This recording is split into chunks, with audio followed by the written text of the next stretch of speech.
Okay, so for this video we're doing a cassette swap, and what tools do we need?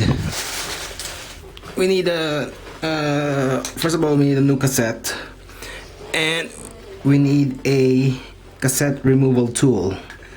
So basically that's this is the only specialized tool that I recommend that you get. Try to get the one with the pin guide. There's one with a pin guide.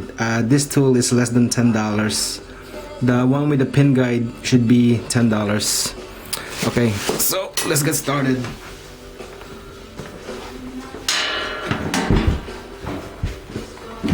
I need to remove the skewer, the nut for the skewer, and then we need the cassette removal tool. Goes in there. Put back the socket. Put back the nut.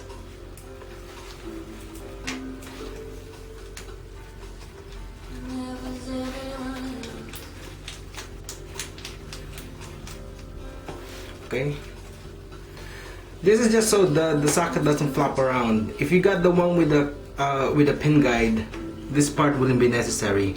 Now you need to hold down the cassette, because as you turn to remove the locking nut, the cassette wants to spin. So we need normally for 99% of the videos they recommend you get a park whip, which is $20.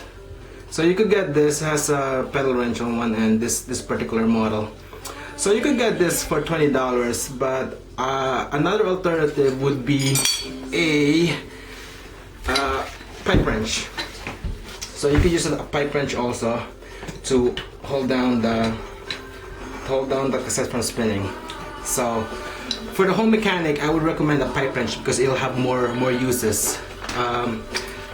This is $20.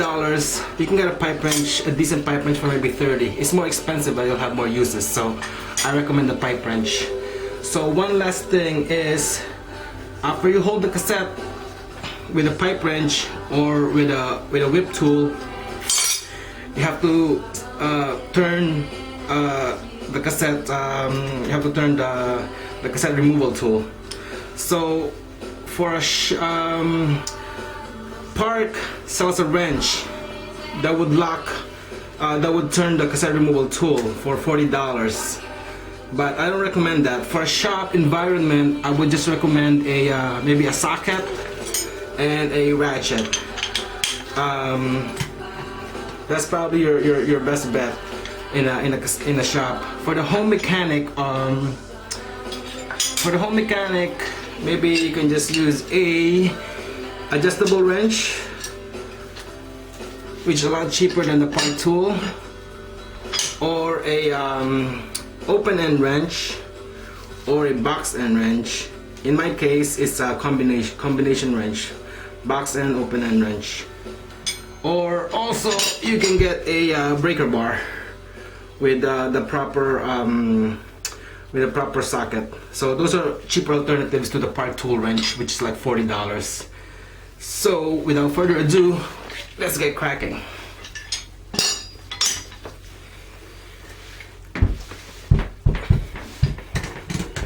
Pipe wrench, hold the sprocket for spinning,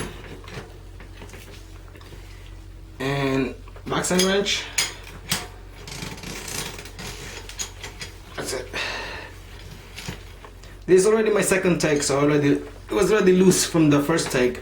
But I really use this one. It's much better than the part tool, because as you can see, the longer the tool, the more leverage you have. So you can see which tool will give you more leverage. So take off this, take off the nut for the skewer, take off the cassette removal tool,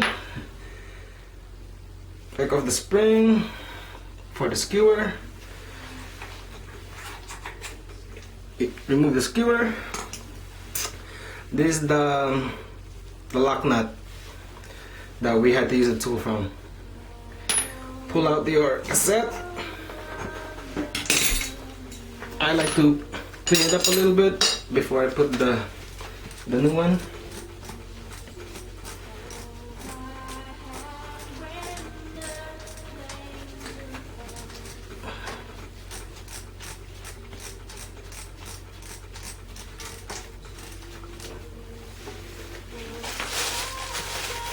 Okay, your new cassette.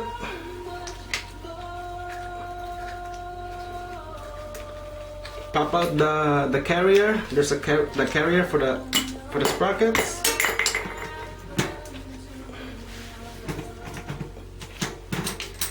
That's it. Just pop it in.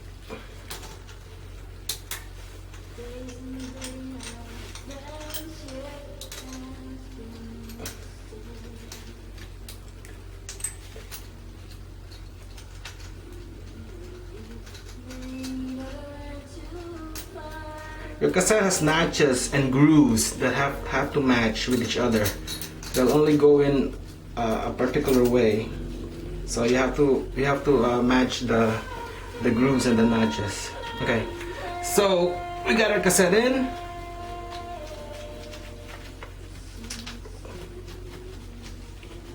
Just clean it up a little bit. Just clean up the hub. The thread from the hub where the lock nut goes in. So that's all I'm doing. Alright, so we have a new cassette, comes with a new lock nut. Got a thread in our lock nut.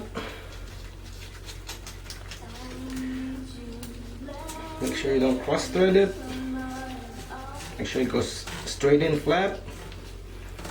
Okay, as far as it'll go.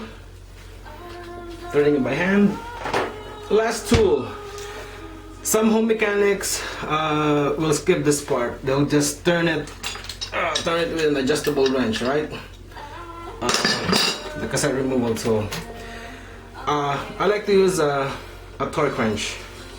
So set your torque wrench to the proper value, which is it tells you on the lock nut. 40 Newton meters. So set your torque wrench in its proper value.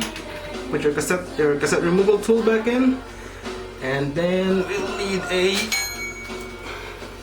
socket.